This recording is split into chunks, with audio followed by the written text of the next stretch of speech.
bringing you the latest news from Lubbock High Athletics. This is the Westerner Fan Zone podcast from 100.7 The Score. Welcome back to the High School Fan Zone on Monday night on 100.7 The Score. I am Randy Rosetta, and we're jumping into the Westerner Fan Zone for the third segment of this reshuffled deck after Thanksgiving. I'll mention it one more time. We'll be Monday and Wednesday nights only. Monday nights will be the four LISD schools. Will be Coronado, Estacado, Lubbock High, and then Monterey, every week in that order. Wednesday night will be Friendship, Lubbock Cooper, and Liberty. Lubbock High cross country and track coach Michael Sparks was good enough to join me tonight. Michael, I told you it was kind of last minute, and I apologize for that. Sometimes life happens fast. And you were just talking about having young kids, so you know exactly what I'm talking about. Just glad to be here. But there's a lot to talk about with you because you had a young man who qualified for state in cross country. Yes, sir. And Race Pena did not, and we're not going to talk much about that, but I remember when she came in and talked on a Westerner Fan Zone earlier this year, she bragged about Arturo and how much progress he had made. There's a torch being passed here because the other guy I want to talk to you about is Isaac Alonso, who's the University of Texas. You go from Isaac to Reese to Arturo, you've got something brewing there at Lubbock High. Oh, yes. I've been very blessed to have some really good athletes come through, and it's just so much fun, and that experience of getting to go down there to state. I've been at the Lubbock High School for 6 years now, and every single year we've had at least one make it down there. In Arturo, I looked up and made sure I had some information here correct. He finished second in district. Yes. And then I had his time in regional, 11th place in the Region 1A meet. His time didn't go down, but if I remember right, the regional meet, the weather wasn't as cooperative as it could have been. Yeah, well, it wasn't the best weather, but I always tell those kids that's not an excuse at all. You know, everyone's running in the same weather. So he was able to get that pull-in position, or one of those pull-in positions, and make it down there. So it's super exciting for a sophomore to get to go down there. And then when he got to Austin, what did he do there? I believe he finished 58th, and I know that's not anywhere near where he wanted to finish. No, and when you hear that, it doesn't sound great, but then you talk about he was middle of the pack. Yes, I believe 117 to 120, somewhere in that range. And that makes it sound a lot better. Yeah. Because when people don't need me to remind them how big state Texas is, but when you're talking about the elite of the elite in Texas, you're accomplishing something. Mm-hmm. And going down there, just trying to talk to him and calm the nerves, it's a lot easier said than done, especially when you get on the line and you see that, you know, to your right and to your left are some of the best runners in the state of Texas. I don't know how you can avoid the nerves. Now, give me a little bit of his backstory.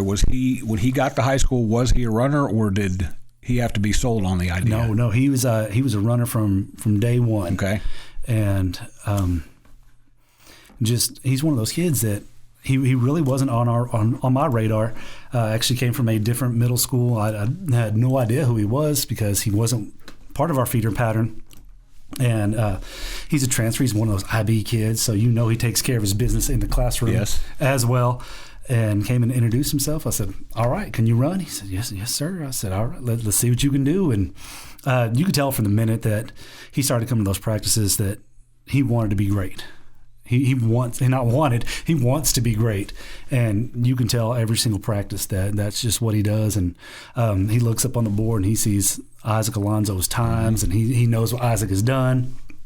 And it's just one of those things that he guns for. And I always tell him, you know, I don't want you to be the next Isaac Alonso. I want you to be the first Arturo Rodriguez and go and set your own path and just go and get it. And this goes back to what we were talking about, that torch getting passed. Mm-hmm. I'm going to guess that being a smart guy like you made sure that he met Reese pretty quick, Reese Pena, because that's been your yes, sir, the pull carrier for you guys for a while. And they did. I mean, immediately they became friends and worked hard together, pushed each other. So that was fun just to see the friendship that came from that. And I think him also seeing what she has done has really helped motivate him and really pushed him a lot. And we're going to talk about how that transitions into the spring. I mentioned Reese did not get to state, which was a shocker to me. I'm going to guess it was a shocker to her and to you as well, because she's been such a regular. The reason I wanted to bring that up a second time is just I'm going to guess that getting to know that young lady a little bit, I'm going to guess that she's feeling pretty motivated right now about when the track season gets here. She's ready for it and ready to go out and just kind of put that in the past and just focus on what she can do. It kind of reminds me of actually Alonzo's senior year, where he finished second at state, and that was his motivating factor for track season. So I think that's going to light a fire under her, and look out for what she can do this season. I will tell you that a couple of other coaches told me that she's been inspirational for Zanisha Harris and Sydney Smothers and girls at other schools, that just being her, she's motivated them to be better. So we'll talk more with Michael Sparks when we come back after the break on the Westerner Fan Zone on 100.7 The Score. Keeping you up to date on the Lubbock High Westerners. This is the Westerner Fan Zone on 100.7 The Score. Welcome back to the second segment of the Westerner Fan Zone on 100.7 The Score. I'm with Michael Sparks, the Lubbock High cross country and both boys and girls track head No, I'm coach? just girls. Okay. Boys track coach is? Coach Semler. Okay. Older Hank? Yeah, okay. Hank. I know there's a couple of them out there. He came in with Juan Rod one night. He's very, very knowledgeable gentleman. He knows his stuff. And he is fired up about this track season, I guarantee it. That's when coaches get fired up, that's never a bad thing. No, not at all. And you have reason to be fired up because one of your cross-country runners, Arturo Rodriguez, went to state in cross-country. Now, Hank will be coaching him more in the spring. You'll be coaching Reese Pena in the spring for last trip around. She's had an incredible career, and I have a hunch she's going to be fired up to finish that thing strong. Yes. Those two are current. A former Lubbock High runner, Isaac Alonzo, has really found his niche at the University of Texas. Tell me what's gone on with him here recently. Oh, he's just every time I check Facebook and every time we visit on the phone, it's Isaac Alonzo, Athlete of the Week, Isaac Alonzo, Big 12 this, Isaac Alonzo. I believe he was the only Longhorn who qualified for the national meet. And we were talking about during the break. I didn't get a chance to watch the race because I was at one of my little girls' basketball games. So I'm trying to watch and I'm trying to be present for her and present for him and all this. One of the favorite things is we have visited several times since then, and the race has never come up. I mean, we talk two or three times a week, and it's just one of those things that I'm so glad that it goes beyond sports, and just to watch him grow as a young man has been a huge accomplishment. Well, I don't get to know the parents of every young athlete that I cover, but I've gotten to know his parents a little bit, and I know that's a direct reflection of them. Oh yes, they're awesome. They're great. I know they're both in education, and I'm married to a teacher, so I have to say that, but I just say it anyway. So the bar that he set, and there may have been somebody before that. I'll let you jump in if there is. Lubbock High cross country and distance running is a thing. I mean, people watch you guys. They know what you're going to excel at when you get out there in the spring. How excited should people be about seeing Reese and Arturo this spring and seeing what they do in you said, mile and 2 mile for Arturo? Yes, I think both of them, that's what they'll run. Actually, Coach Mencio will be our distance coach. So Coach Simler and I both get to sit back and watch what he does with them. He's been at the Lubbock High for several years. He's joined us for track, and he's got tons of experience with distance coaching. So I think they're going to be in great hands, and he'll push them and get the best out of them. It's going to be fun to watch. We've got a few minutes. Who are a couple other kids that are going to be out there in the black and gold in the spring? Just off the top of my head, we have Sarah D. She's a hurdler. She's going to be a junior this year. Her freshman year, she qualified for region in the 100 and the 300 hurdles. She was also part of our 4x4. Last year, got turf toe. I've never heard of a track kid getting turf toe, so that kind of set her back a little bit.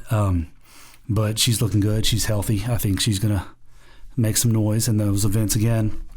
This freshman class, I can't say enough about them. I think they're going to be really, really strong. Veronica, oh my gosh, young lady, she ran cross country. She's not really a cross country girl, but we're looking at her for some relays. She's just she's probably the fastest girl in the program. Oh, wow. We have some young ladies in basketball right now. I think they're going to come out and really help us in high jump. A couple years ago, we had Alyssa Singletary. She set our school record at 5'8". And I remember watching her and the two young ladies from Lubbock Cooper at the district meet. Yes. Either last year or the year before. That was quite a competition among those three. I need those Cooper girls to graduate. Goodness gracious, Yes. They are impressive. Well, you get your wish after the spring, but they are there for one more spring. Oh, man. Okay. And then, I mean, I really do think they can – these two freshmen can make some noise and put some pressure on those Cooper girls, hopefully. And then I know some of the football guys are also track guys. Juan has talked about what he's expecting from them. Is there anybody that you know from being close to the program to keep an eye on with the boys? Goodness. So since I just deal with the cross-country kids, I only know those ones that are going to run distance. I know there are two Lugo boys, brothers. Yes. Right now they're in soccer, so they're going to try to balance soccer and track.